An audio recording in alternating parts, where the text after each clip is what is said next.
안녕하세요. 제가 오늘 소개해드릴 논문은 카이 2026에 게재된 Simulating Human Audio Visual Search Behavior라는 논문입니다. 해당 논문은 사람이 복잡한 환경에서 소리와 시각 정보를 함께 사용해서 목표 대상을 찾는 과정을 Partially Observable Markov Decision Process인 PUMDP를 이용한 모델로 시뮬레이션한 연구입니다. 본격적인 발표에 앞서 간단히 제 소개를 드리겠습니다. 저는 현재 중앙대학교 인간컴퓨터 상호작용 연구실에서 석사과정을 하고 있는 이승복입니다. 저는 휴먼 라이크 시뮬레이션과 드라이버럴 모델링을 주요 연구 주제로 삼고 있습니다. 오늘 소개드릴 논문도 제 연구 주제와 잘 맞닿아 있어서 선택하게 되었습니다. 오늘 발표는 총 6가지 파트로 구성되어 있습니다. 먼저 논문의 앱스트랙과 인트로덕션을 통해 연구 배경을 살펴보고 관련 연구로서 ITD와 PUMDP 개념을 설명드린 뒤 본 논문이 제안하는 센서넛 모델을 자세히 다루겠습니다. 이후 실험 설계와 결과, 그리고 디스커션 순서로 진행하겠습니다. 먼저 이 연구가 어떤 문제를 다루는지 살펴보겠습니다. 슬라이드를 보시면 한 사람이 주차장에서 차를 찾고 있는 그림이 있죠. 우리가 일상에서 정말 자주 겪는 상황입니다. 예를 들어 마트에서 장을 보고 나와서 내 차가 어디 있더라? 하고 두리번거릴 때 우리는 어떻게 행동하나요? 일단 차의 리모컨을 눌러서 소리를 내죠. 그러면 그 소리가 어느 방향에서 들리는지 귀로 판단하고 동시에 눈으로 내 차를 찾습니다. 즉, 청각과 시각 정보를 동시에 사용해서 차를 찾는 거죠. 이 논문은 바로 이런 인간의 시청각 탐색 행동을 컴퓨터로 재현하려는 연구입니다. 그런데 현실에서는 이게 생각보다 쉽지 않습니다. 슬라이드 상단의 그림들을 보시면 몇 가지 어려움이 있죠. 첫 번째는 노이즈입니다. 주차장에는 다른 차량 소리, 사람들 대화 소리와 같은 잡음이 많아서 내 차의 경적 소리만 골라 듣기 어렵습니다. 또한 제가 보고 있는 위치에 차가 없는 경우도 있죠. 두 번째는 혼란입니다. 이제 차가 있더라도 방해물이 있을 경우 제 차를 확인하지 못하거나 아니면 다른 색깔, 제 차와 비슷한 색깔의 차량들이 여러 대 있어 어느 게 제 차인지 헷갈리죠. 그래서 사람은 어떻게 합니까? 가만히 서서 듣고만 있지 않습니다. 고개를 좌우로 돌려보고 잘 안 보이면 직접 그 방향으로 걸어가서 확인하죠. 또한 소리를 몇 번 더 내고든 하죠. 이렇게 우리 몸 전체를 움직이면서 정보를 능동적으로 수집합니다. 기존 모델들은 인지 과정과 행동 과정을 따로 떼어서 모델링했다는 한계가 있었는데 본 논문은 센소넛이라는 모델을 제안하면서 인지와 행동을 연속적으로 통합한 점이 핵심 차별점입니다. 센서넛이 어떻게 동작하는지 직관적으로 보여드리겠습니다. 슬라이드를 보시면 가운데에 검정색 방해물이 있고 오른쪽에 우리가 찾으려는 빨간색 목표가 있습니다. 그리고 왼쪽 아래에 작은 캐릭터가 우리의 에이전트, 즉 가상의 사람입니다. 이 에이전트가 어떻게 목표를 찾아가는지 단계별로 찾아보겠습니다. 첫 번째로 에이전트는 가만히 서 있어도 청각 자극을 받습니다. 소리는 모든 방향에서 들리니까요. 그림에서 빨간색 목표에서 음파가 나오는 게 보이죠?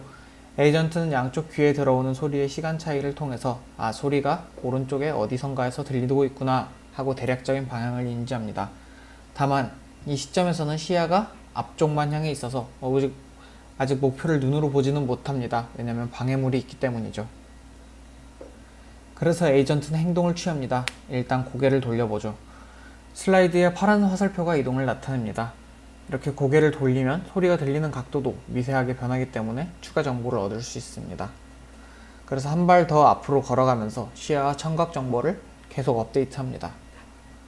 이번에는 다시 고개를 돌립니다. 그러자 드디어 시야 안에 빨간색 목표가 들어왔고 동시에 들리던 소리의 방향도 시야 정보와 일치한다는 것을 확인할 수 있습니다. 이 순간 에이전트는 저게 내가 찾던 목표구나 하고 확신하게 되는 거죠. 이 일련의 과정에서 핵심은 인지, 그리고 행동, 다시 인지로 이어지는 순환 구조라는 점입니다. 그리고 모든 행동에는 비용이 따릅니다. 움직이는 것은 힘들고 고개 돌리는 것보다 비용이 더 많이 발생하기 마련이죠. 그래서 에이전트는 가장 적은 비용으로 가장 빨리 확신을 할 수 있는 행동을 선택합니다. 이게 바로 센서넷의 핵심 아이디어입니다. 이제 관련 연구인 Related Work를 살펴보겠습니다. 첫 번째는 시청각 단서를 통합해서 위치를 추정하는 연구입니다. 여기서 가장 중요한 개념이 두 가지인데요. ITD는, 즉 Interaural Time Differences는 양쪽 귀에 소리가 도달하는 시간 차이를 의미하고 ILD, 즉 Intraoral Level Differences는 양쪽 귀에 들리는 소리의 크기 차이를 의미합니다. 사람은 이 두 정보를 무의식적으로 활용해서 소리의 방향을 알아냅니다. 또 재미있는 현상으로 복화술 효과라는 게 있는데, 인형이 입을 움직이면 소리가 인형에게서 나는 것처럼 들리는 현상이죠. 이는 사람이 시각과 청각이 충돌할 때 시각을 더 신뢰한다는 것을 보여주기도 합니다. 두 번째로는 계산 모델 연구인데 특히 POMDP가 중요합니다. 부분적인 정보만 가지고 의사결정하는 프레임워크인데 이는 잠시 후에 자세히 설명드리도록 하겠습니다. 세 번째는 HCI 분야에서의 멀티모달 인터페이스에 관련 연구들을 또 소개하고자 합니다. 먼저 인터로럴 타임 디퍼런시스를 먼저 자세히 설명드리겠습니다. 사람의 두 귀 사이에는 일정한 거리가 있는데 소리의 발원지에 따라 양쪽 귀에 도달하는 시간이 달라집니다. 이 시간차를 이용해서 수학적으로 소리의 방향을 추정할 수 있습니다. 슬라이드 하단에 보이는 머리 모델을 이용한 공식이 바로 이 ITD를 계산하는 식입니다. 본 논문에서도 이 공식을 그대로 가져와 청각 단서 모델링에 사용합니다. 다음은 같은 저자가 이전에 발표한 옵티마이즈라는 연구를 잠깐 짚고 가겠습니다. 오늘 발표할 센서넛과 깊은 연관이 있어서 매우 중요합니다. 옵티마이즈는 VR이나 AR 그리고 XR 같은 환경에서 공간 오디오 신호를 어디에 배치해야 사용자가 헷갈리지 않을까를 최적화한 연구입니다. 슬라이드 가운데를 보시면 빨간색은 사용자가 혼란을 많이 느끼는 배치, 초록색은 잘 구분되는 배치를 보여줍니다. 그리고 우측 하단에 Cone of Confusion이라는 개념이 있는데요. 이건 ITD와 ILD가 동일한 상황에서 사람이 위치를 구별하기 어려운 영역을 의미합니다. 머리를 중심으로 원뿔 모양으로 펼쳐지죠. 정리하면 옵티마이즈는 신호를 어디에 둘지 최적화한 연구라면 오늘 소개할 센서넛은 사용자가 이 신호들을 어떻게 찾아가는지 행동까지 모델링한 연구라고 보시면 됩니다. 이제 같은 그룹의 자연스러운 후손 연구인 셈이죠. 이제 POMDP 개념으로 넘어가기 전에 의사결정 과정과 MDP를 먼저 설명드리겠습니다. 우리가 일상에서 결정을 내릴 때를 생각해보면 항상 일정한 패턴이 있습니다. 상황을 보고 행동을 선택하고 결과를 겪고 다시 바뀐 상황을 관찰합니다. 예를 들어 운전 중에 빨간불을 보고 브레이크를 밟고 차가 다시 멈춘다면 다시 이제 신호를 확인하는 식의 흐름인 거죠. 이걸 수학적으로 형식화한 게 MDP, 즉 마르코프 의사결정 프로세스입니다. 슬라이드 다이어그램을 보시면 에이전트가 환경에 행동을 가하면 환경은 보상과 새로운 상태를 돌려주고 에이전트는 이를 보고 다음 행동을 결정합니다. 핵심 과정은 현재 상태만 알면 다음 행동을 결정할 수 있다는 것이 MDP의 필수 과정입니다. 그런데 현실은 그렇게 친절하지 않습니다. 우리가 모든 정보를 다 알고 결정하는 경우는 거의 없죠. 항상 부분적인 정보만 가지고 판단해야 하는 경우가 많습니다.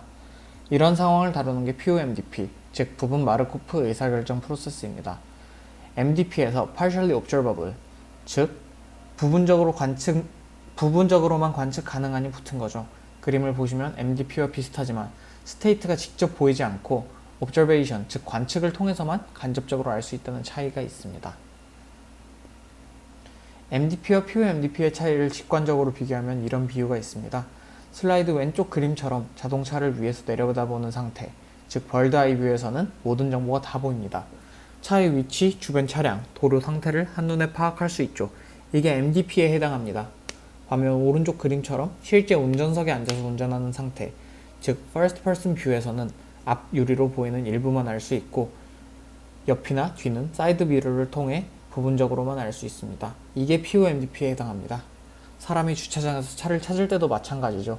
주차장 전체 지도를 위해서 보는 게 아니라 자기 시야와 청각으로 들어오는 부분적인 정보만으로 판단해야 합니다.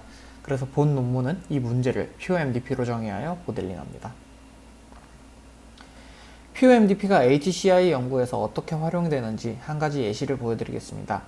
슬라이드의 CR 타이피스트는 같은 그룹에서 이전에 발표한 연구로 사람의 스마트폰 타이핑 행동을 시뮬레이션한 모델입니다. 다이어그램을 보시면 사용자는 화면의 픽셀을 보고 메모리에 정보를 저장하고 손가락을 움직여 키를 누르는 일련의 과정을 겪습니다. 사용자는 키보드 전체를 항상 정확히 보고 있는 게 아니라 시야 일부만으로 다음 키 위치를 추정해서 타이핑을 하는 것이죠. 그래서 이 타이핑 시뮬레이션 또한 POMDP로 모델링하기에 적합한 연구였습니다. 오늘 소개할 센소넛도 같은 맥락에서 사람의 시청각 탐색 활동을 POMDP로 모델링한 연구라고 보시면 됩니다. 이제 본격적으로 POMDP를 기반으로 한 시뮬레이션 모델인 센소넛을 소개하도록 하겠습니다. 슬라이드의 다이어그램이 센소넛의 전체 구조를 보여줍니다. 처음 보면 복잡해 보이지만 차근차근 따라가 보도록 하겠습니다. 가운데 캐릭터가 우리의 에이전트입니다. 오른쪽 환경, 즉 environment에서 where is target 이라고 묻죠. 즉 타겟이 어딨냐. 그러면 이제 에이전트는 embodied actions, 즉 회전, 이동, 정지, 결정이라는 4가지 행동을 통해 환경과 상호작용을 합니다. 그러면 환경에서는 이를 관측하고 청각 단서와 시각 단서를 통해 관측을 할 수 있습니다. 이 두 단서를 과거, prior를 통해 결합하여 왼쪽 위 그런 모양으로 표현된 belief about target location, 즉 목표가 어디 있을 것 같다는 믿음을 생성해냅니다.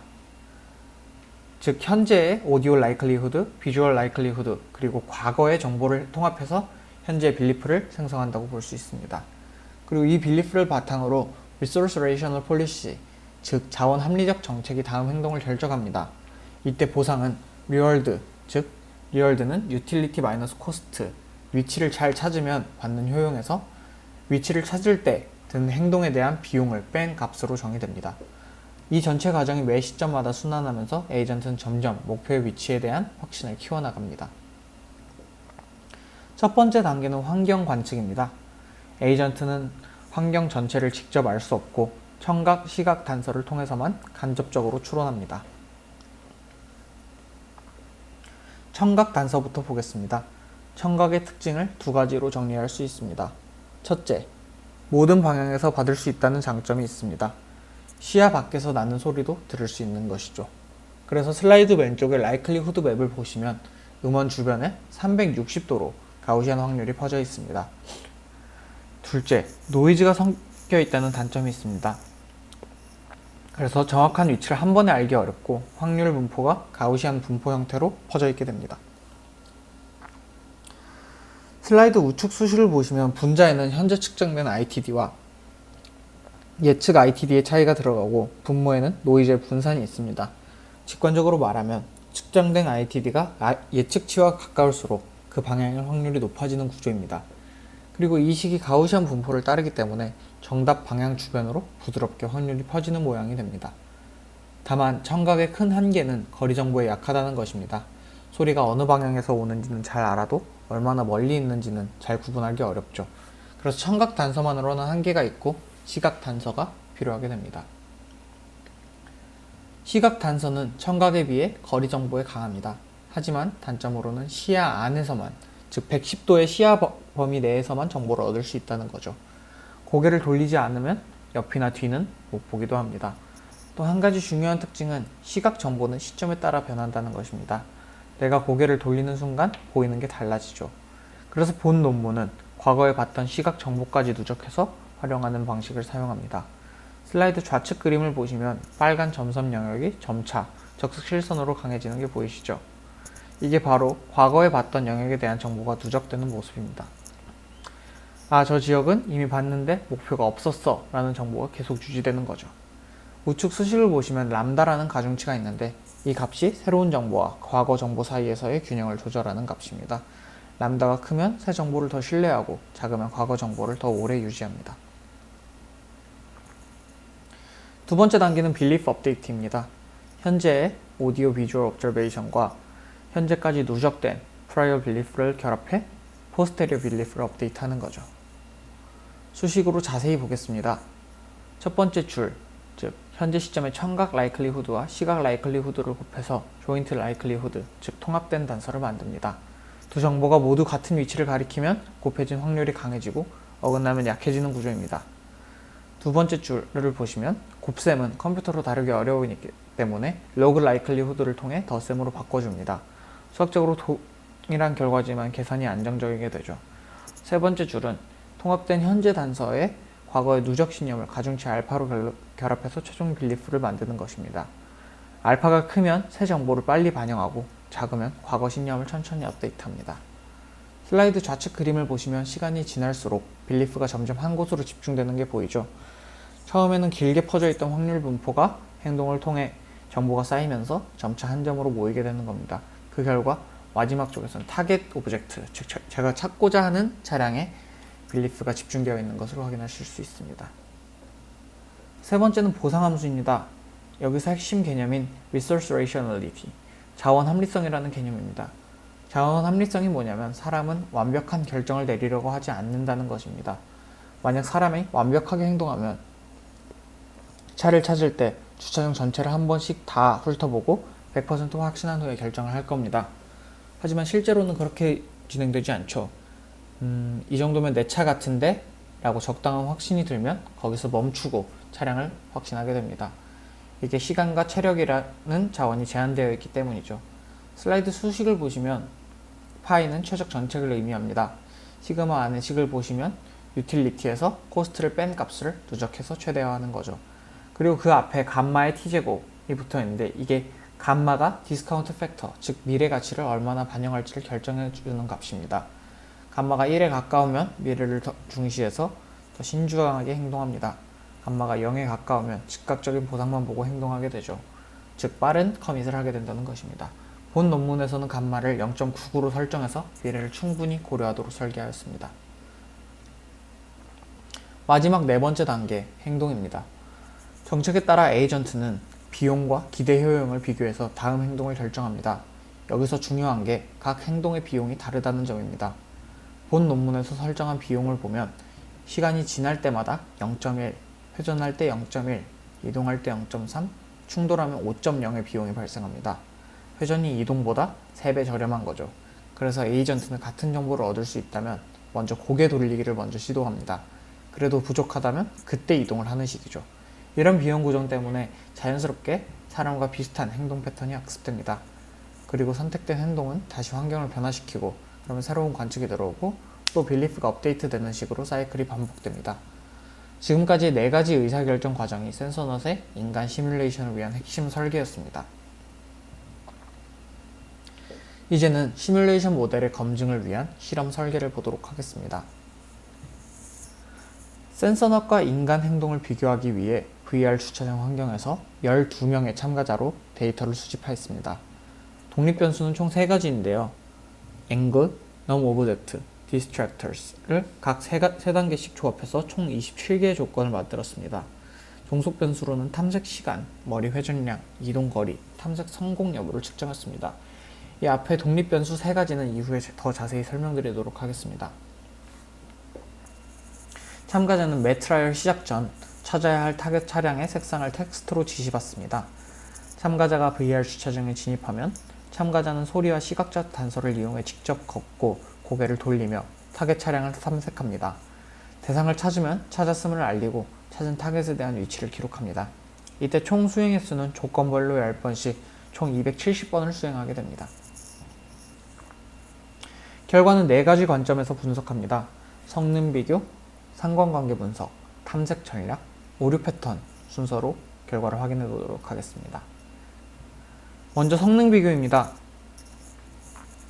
좌측 그래프는 3가지 독립 변수에 따라 4가지 종속 변수가 어떻게 변하는지를 보여줍니다. 분홍색이 인간, 초록색이 센서넛인데요. 전반적으로 두 변화가 매우 유사한 패턴을 보인다는 것이 핵심입니다. 정확도 측면에서는 인간과 센서넛 모두 94.7% 수준으로 매우 높게 유지됩니다. 이는 어려운 조건에서도 정확도를 떨어뜨리기보다는 추가 탐색을 통해 성능을 유지하려는 경향을 인간과 센서넛 모두 보인다는 것을 알 수 있습니다. 탐색 성능에 영향을 주는 것은 앵글의 효과가 가장 두드러지게 나타났었습니다. 앵글은 사용자의 시작 위치에서 바라보는 방향과 목표 타겟까지의 각도를 말합니다. 특히 타겟이 뒤쪽에 있을수록 앵글이 클수록 탐색 시간하고 머리 회전량, 이동 거리가 모두 증가하였고 센서넛 모델 또한 이 패턴을 잘 재현해냈습니다. 두 번째로는 디스트랙터스입니다. 디스트랙터스는 찾고자 하는 목표 타겟의 색상과 같은 색상을 가진 차량의 수를 말합니다. 같은 색상 방해물이 많아질수록 탐색 시간하고 머리 회전량, 그리고 이동 거리가 증가하게 됩니다. 특히 시야가 불리한 조건에서 영향이 더 커지는 상호작용 효과가 잘 되고는 했습니다. 마지막으로는 Num-Object입니다. Num-Object는 주차장에 주차된 전체 차량의 개수를 말합니다. 주차장에 주차된 전체 차량의 개수는 탐색 시간하고 머리 회전량 그리고 이동거리의 변화에는 영향을 미치지 못했음을 알 수 있었습니다. 그러나 논문 내에서는 다른 변수와 이들이 결합되면 의미 있는 영향을 미친다고 보고되어 있습니다. 다음은 인간과 센소넛 모델 간의 상관관계를 분석한 내용입니다. 인간과 센소넛의 결과를 산점도로 비교한 것인데요. R 스퀘어 값을 보시면 머리 회전량이 0.58로 가장 높고 정확도, 탐색 시간, 이동 거리 순서로 나타납니다. 이렇게 보면 절대적인 R 스퀘어가 낮아 보이기도 하겠지만 해당 실험에서 사람과 사람 간의 R 스퀘어를 비교해본 결과 평균 약 0.2 수준이라는 점에서 모델이 인간을 충분히 잘 재현했다고 볼 수도 있겠습니다. 이동 거리에서 특히 모델과 사람이 다른 경향을 띠는데 이유는 모델의 코스트 펑션이 모델로 하여금 이동을 최소화하게끔 설계되어 있기 때문입니다. 아까도 말씀드렸듯이 고개를 돌리는 것이 0.1, 이동을 하는 것이 0.3으로 설계되어 있기 때문에 센서넛은 이동을 최소화하게끔 설계되어 있는 것이죠. 이번에는 탐색 전략을 비교해 보겠습니다. 인간과 센소넛이 보여주는 공통 패턴 3가지가 있습니다. 첫째, 사람과 센소넛 모두 확신이 강할 때는 빠른 커밋을 합니다. 처음부터 단서가 명확하면 추가 탐색 없이 바로 결정합니다. 이는 바라보고 있는 곳에서 소리가 났고 그 차를 바로 찾았다면 이는 바로 차를 찾았다고 판단하는 것이죠. 둘째로는 사람과 센서는 모두 단서가 모호할 때는 비용이 낮은 고개 돌리기를 먼저 사용합니다. 회전을 통해 ITD가 변하면서 앞뒤 혼동을 해결하고 시야가 확장되면서 새 정보를 얻는 것이죠. 세 번째, 사람과 센서는 모두 고개 회전으로도 해결이 되지 않는다면 이동을 합니다. 위치를 바꾸면 거리와 각도가 모두 달라지기 때문에 결정적인 단서를 얻을 수 있는 것이죠. 반면 인간과 센소넛에서 차이가 나는 패턴도 존재합니다. 센소넛이 인간보다 더 많이 걷는 경우가 있는데 인간은 어느 정도 확신이 들면 빨리 커밋을 하는 경향이 있으나 모델은 조금이라도 불확실성이 남아있다라면 남은 불확실성을 완전히 제거하려 하기 때문입니다. 반대로 인간이 더 많이 걷는 경우도 있는데 차량이 부분적으로 가려졌을 때 인간은 더 보려고 움직이지만 센소넛은 부분만 보여도 완전히 보인다고 생각해서 일찍 커밋하는 경향이 있습니다. 이 경우 정확도가 58%까지 떨어졌음을 알 수 있습니다. 조금만 보였음에도 어쨌든 보였다고 판단하는 모델의 이진화 문제는 저자들이 이미테이션에서도 언급한 부분입니다. 마지막으로는 오류 패턴 분석입니다. 센소넛이 인간의 오류 패턴을 얼마나 재현하는지를 살펴봤습니다. 3가지 주요 오류 유형을 보도록 하겠습니다. 첫 번째, Occlusion Driven Error입니다. 타겟이 다른 물체에 가려져 있을 때 사람과 모델 모두 앞에 보이는 방해물을 잘못 선택합니다. 사람의 오류율이 92%일 때 센소넛의 오류율이 100%로 모델이 사람의 오류 패턴을 잘 재현했다고 볼 수 있죠. 둘째, 가까운 방해물에 의한 혼동입니다. 같은 색 차량이 가까이 있으면 그게 진짜 같다는 착각이 들죠. 사람은 75%, 모델은 50% 오류율로 절반 정도를 재현해냈습니다. 세 번째, 먼 방해물에 의한 혼동입니다. 거리감이 헷갈리는 경우인데 사람은 20%, 모델은 83%로 모델이 더 자주 헷갈려 하고는 했습니다. 핵심은 모델이 사람이 헷갈리는 상황에서 똑같이 헷갈려 한다는 점인데요. 이건 모델이 단순히 결과만 흉내내는 게 아니라 사람의 인지과정 자체를 비슷하게 재현하고 있다는 강력한 증거입니다. 마지막으로 한계와 향후 연구 방향을 설명드리도록 하겠습니다. 마지막으로 한계와 연구 방향에서는 3가지 한계를 저자들은 지적하는데요. 첫 번째, 바이너리티 비지빌리티 문제입니다. 앞서 봤던 것처럼 모델은 타겟이 조금이라도 보이면 fully visible, 전부 다 보인다고 처리를 하기 때문에 일찍 결정해버립니다. 사람은 절반만 보인다, 4분의 1만 보인다, 이런 미묘한 차이를 인식하는데 모델은 이게 되지 않는 겁니다. 향후에는 가시성을 연속적인 값으로 처리하는 개선이 필요하다는 언급도 있었습니다. 둘째, course action space 문제입니다. 센소넛은 30도 단위로 회전하고 1m 단위로 이동합니다. 그런데 사람은 연속적으로 움직이죠. 30도가 아니라 1도, 2도, 15도 다양하게 회전하고 한 발 한 발이 정확히 1m도 아니기도 합니다. 그래서 미세한 행동에서 차이가 생깁니다. 세 번째로는 싱글 폴리시 문제입니다. 12명의 데이터로 하나의 정책을 학습했기 때문에 개인차를 반영하지 못했습니다. 어떤 사람은 신중하고 어떤 사람은 빠른데 이런 다양성이 모델에는 들어가 있지 않죠. 향후에는 사용자 유형별로 파라미터를 다르게 설정하는 연구가 필요하다고 저자들은 언급합니다. 발표를 마무리하며 해당 논문의 주요 내용을 요약해 보도록 하겠습니다. 센서넛은 기존의 인지 또는 행동 중심 모델 그리고 전역 정보 기반의 MDP와 달리 부분 관측 기반의 PUMDP로 인지와 행동을 통합한 시뮬레이션 모델입니다. 핵심 기여는 세 가지입니다. 첫째, 단순한 위치 추정이 아니라 인간의 탐색 행동 자체를 시뮬레이션합니다. 둘째, 퍼셉션 액션 루프를 통합하여 인간과 유사한 인바디드 디시전 프로세스를 설명합니다. 셋째, HCI 관점에서 사용자의 탐색 비용과 인지 부하를 최소화하는 인터페이스의 설계에 활용이 가능합니다. 이상으로 발표를 마치도록 하겠습니다. 감사합니다.